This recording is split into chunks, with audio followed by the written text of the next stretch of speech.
In this video, we're gonna be touring some of the best. Oh, this brisket looks gorgeous. That looks so good. Most beloved food trucks here in Austin, Texas. It's like soft, warm, comforting. It's like right after going on Joe Rogan. He gives everybody a 30-second bear hug. And you feel the warmth throughout your entire body. That didn't happen. We are in Austin, home of Joe Rogan. I just got doing his podcast and he said that I crushed it. Is this the first podcast you've done? It's like, I did a couple practice podcasts. When Joe asked me if this was my first podcast I'd ever done, I think what he really meant was, hey, you're doing a great job and you don't seem like you're about to have a panic attack. I feel like it's so quiet in here. I'm like, I can hear my voice so well. I forgot your question.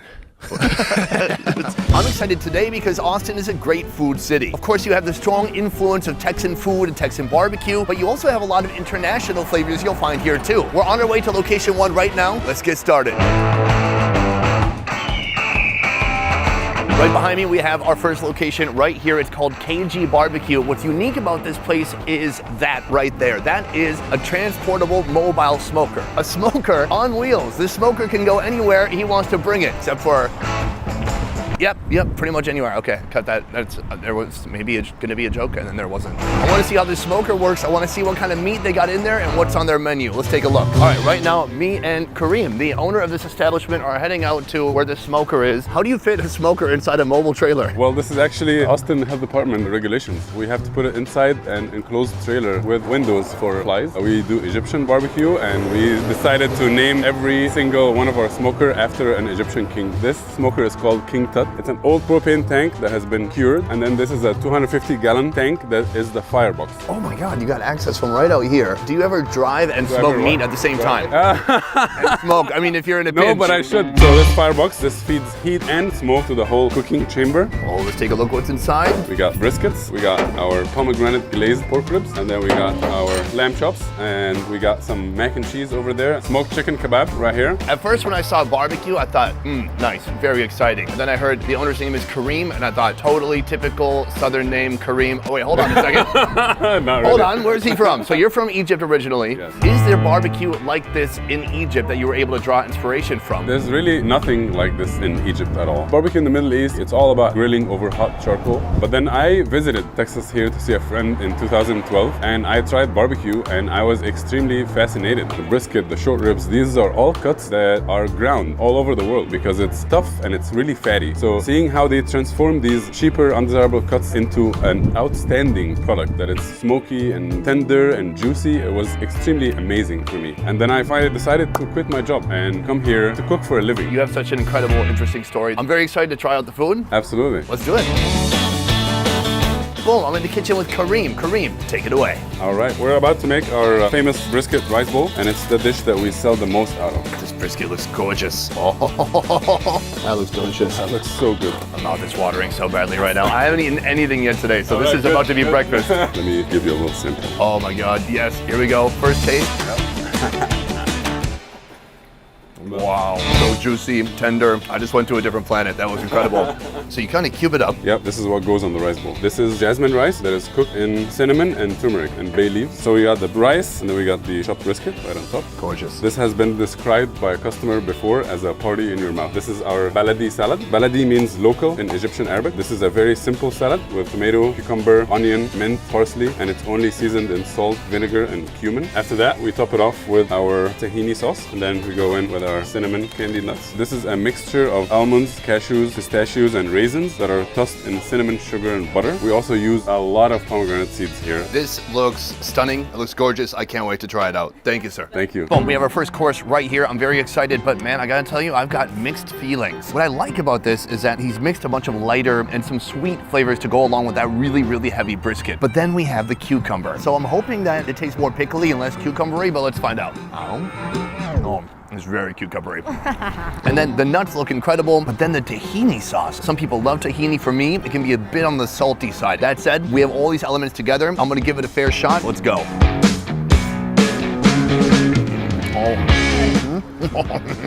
That's really good. The rice has a strong turmeric flavor. That with the meat alone, already awesome. But then when you get the nuts, you get some texture in there. You bite on some pomegranate, you get some sweetness. Even the tahini is a great binding agent. I don't find it too strong or salty or anything like that. It's so delicious.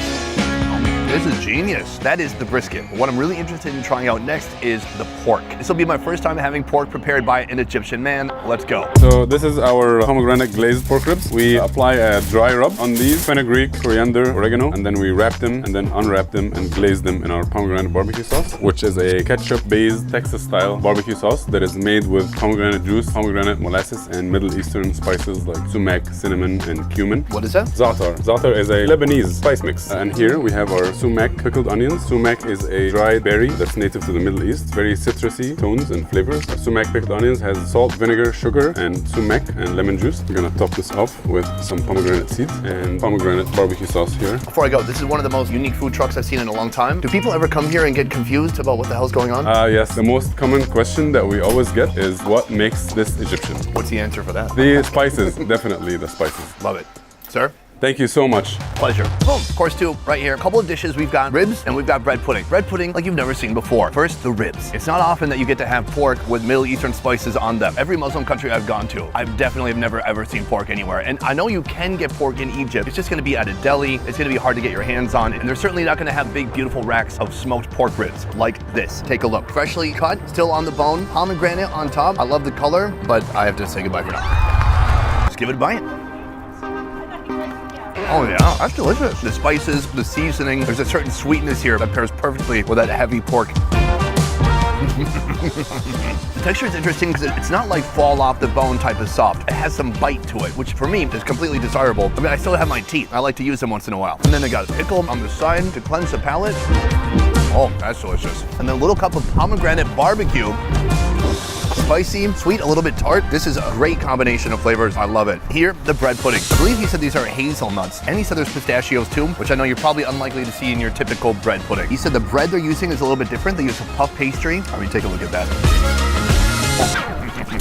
Soft, warm, comforting. It's like a warm hug. It's like right after going on Joe Rogan. He doesn't air this part, but he gives everybody a 30-second bear hug. And you feel the warmth throughout your entire body.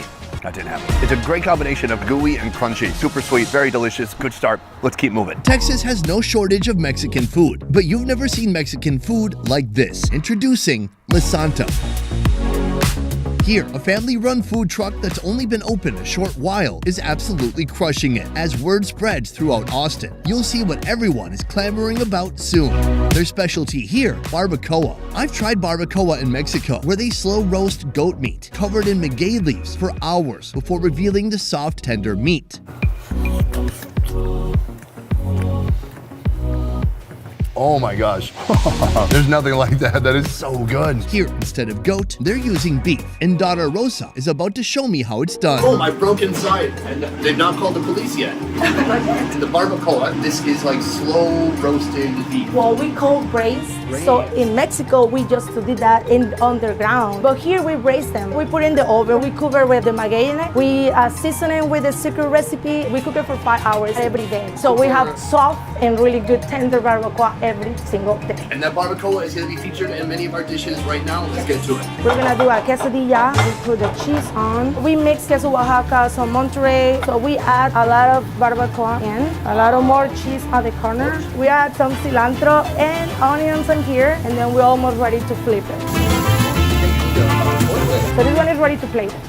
Meal number 3, I need to stop ordering so much food at each location we go to. This quesadilla, it is so full of cheese. It's ridiculous. It's reckless. Oh, look at that cheese pull. This is so satisfying. Let's try it out. Happy Town. Sweet corn tortilla is very fresh. The meat is so soft, tender, and succulent. I pictured traditionally barbacoa is made in a pit in the ground. I just pictured our whole backyard all kind of dug up, turned over, like they're making a new hole every day for barbacoa. Turns out, no. Essentially, they're braising it in a pot each day to make it this tender. Also, a beautiful result. When you mix that with an egregious, gigantic mound of cheese, it is a very satisfying result. We got the one. Never too late. For our second dish, the Benito Taco, they start with a spinach tortilla. So we start with some pinto beans that we cook every morning, and then we add some chicharron, and then we add some barbacoa. Because with fresco cheese, we always like to add some avocado. We put the tomatillo salsa. We make the tomatillo salsa with fresh tomatillo verde, serrano, cilantro, and more garlic. Try to pick it up. She said that there's spinach in the tortilla, and so when you're eating it, you're actually eating vegetables. It's basically health food. This is the chicharron. Usually, You might know chicharron as like a pork rind, dry, crunchy. This is a saturated chicharron, very soft, barbacoa on top of that. There's queso fresca. Queso.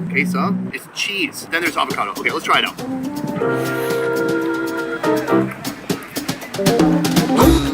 Immediately, you get a hit of those beans. Super delicious. Chicharron. It's kind of spongy. It's got a little bit of heat to it. Barbacoa, of course we know, is tender, soft, and delicious. This is a big winner. I want to eat more. I'm getting so full. Oh my God, what am I doing? The worst part about being full isn't about being full, it's that I want to get drunk later. So how am I going to do that with a full belly? I'm going to have to do some butt chugging. Do you guys know about butt chugging? If you're too full here, you can always put alcohol up here. Anyways, right here, they have another dish. This is the chilaquiles. When I tried this dish at a market in Mexico City, piles of tortillas were saturated in either green or red salsa, then topped with cream and a myriad of flavors. The whole thing cost only about $1. Here, they make a 5-star elevated chilaquiles that you'll taste down to your tippy toes. It starts with crunchy tortilla strips. We have a creamy tomatillo salsa. It's also fresh and with local ingredients. We also add onion and cilantro and sour cream. And then we add some fresco cheese as well. We put a nice amount of barbacoa in it. We're also gonna add some pinto beans as a side. Then she's gonna finish with a nice egg that we have over here. And then we're finished with some greens and some avocado just to give her more color and freshness in the top. It's ready to eat. Rosa, you have absolutely crushed it. Thank you so much. I can't wait to try it Thank you out. for coming to La Santa. So I'm gonna try just to grab some of that. Oh, mother effing winner. It's spicy, it's slightly sour, it's got a delicious savoriness to it. The mixture, it's like half soggy, half crunchy. Oh my God, take a look at that. Oh yeah. I gotta say, this is one of the cooler dishes I've seen from any food truck ever in the world. That was just the base. I wouldn't even need all these toppings because the base is so delicious. I'm gonna try to get one more bite. Oh God, it's so good. It's so filling. This is absolutely delicious. We should be done with this video. It's probably too long already, but let's keep going.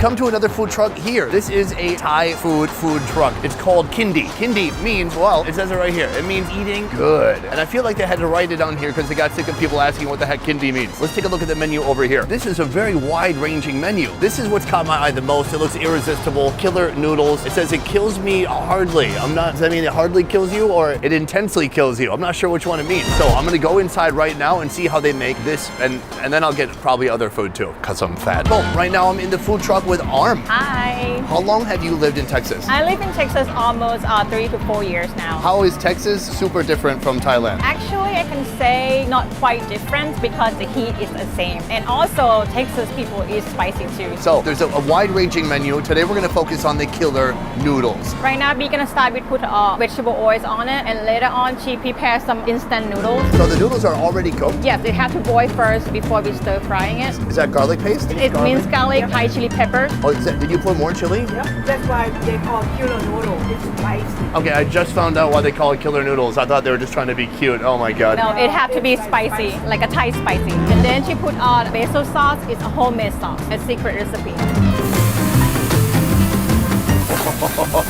I definitely feel like we're in Thailand again. Are people ever scared of the spice? I don't think so. After that, we're gonna put some basil, some red jalapeno. We're gonna walk for a few minutes to get a smoky flavor. The smells in here are crazy intense. I'm doing my best to not sneeze right now, but chilies and spices are in the air. It's wild. This one, we're gonna have the whole slab of a fried pork belly. Pork belly going in the oil. Now we're gonna crack some eggs, make sunny side up eggs on top of kilo noodles. Wow, that is what I call a fried egg. We have to fry in a hot oil. Why is that? Because it's secret of how to make a fluffy eggs. Look at that, a thing of beauty. Wow, look at that. Okay, the pork goes on next, and then the egg, crispy and delicious. This looks incredible. We have the garnish with more red jalapeno peppers, and the last, we're gonna add more spicy stuff on it. It's homemade hot chili oil. Oof. And this is ready to serve. Ladies, thank you very much. Thank you. Right here, what a selection. And you think this is everything. No, look at that. And then look at that behind you. And then look at that. And then look at that as well. Yeah, everything but the water they brought me. So I'm gonna focus on these three right here. These are the killer noodles. I wanna first get to these noodles. Oh, the chilies are inescapable. They're everywhere. Let's see if I survive this one.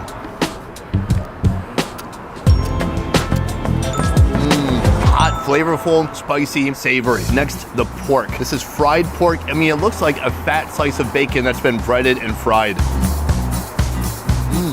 Oh yeah, that's exactly what that is. It's fat, thick, crunchy, and juicy. Hit it with a little bit more noodle. Finally, right here, we have the egg. Not a fried egg, but a deep fried egg. I'm gonna do a bit of a yolk break. We're gonna dump that into the noodles. We wanna saturate those noodles with delicious sticky yolk. Let's go, buddy. Oh my God, it's delicious. It's yolky, creamy, a perfect mixture. It kind of cools down the intense spiciness of the noodles. Very satisfying. I have to take off my jacket. I'm sweating. You can't tell because of the bandana, but the back of my shirt is wet. Too much information? I'm sorry. Here, this is the soft shell crab curry. You can see deep inside we have the curry. I'm gonna teleport that curry over to here with a spoon. We're gonna put it on a bed of jasmine rice. Let's try it out. Spicy, savory, and just so creamy. So much coconut flavor. But of course, that is just the base. This right here, this is what people are really after. That's a soft shell crab. Actually, that's 1/2 of one soft shell crab. And I'm told you can actually just eat the whole crab just like this. Oh, that's really good. Super crunchy. It tastes of sweet, delicious crab. And that's a perfect pairing for this coconutty curry. I gotta say, this is one of the best soft shell crabs I've ever had in my life. Boom. So this is their version of chicken and rice. Instead of having it grilled or boiled, it is super crispy and super fried. I'm gonna hit it with a little bit of the sauce. Oh, that's really good. Chicken is the perfect candidate for being fried. Even breast pieces like this, if you try to boil that, grill that, it could easily get really dry and disgusting. It's like eating like a bodybuilder. But here, once it gets a kiss of oil, it's crunchy, it's juicy, it's greasy. It's so satisfying as a human being. For me, coming to Austin and seeing so many of these food trucks, I've witnessed so many interesting stories. People coming to the USA for the first time and living out the American dream. Taking a bold risk, trying something new, introducing their country's food to this country here. Enriching this country with so much more diversity and so much choice and selection that's absolutely stunning and delicious. This is another such story. Boom, guys, that was a video all about food trucks here in Austin, Texas. Wherever you drive, you find little enclaves and groups of food trucks just like this. There's brisket here, and then there's Thai food over there. What more could you want except for, like, to teleport home when you're really wasted. Anyways, guys, that is it for this one here in Austin, Texas. I'm Sunnyside from the Best Ever Food Review Shows, and thank you so much for watching. I will see you next time. Peace. Labored breathing. Oh my God, I think I'm gonna have a baby. It's twins. No, it's quadruplets. Oh my God, I'm so full. Welcome to the Best Ever merch store, where you can check out our brand new designs. Best Ever bandanas in black, white, and red. The Please Send Nudes hoodie, pillow soft fabric with a quality custom graphic inlay. And our street food around the world graphic tee. We're now shipping everywhere around the world. Just visit shopbesteverfood.com or click the link in the description below to get your new merch today. Peace.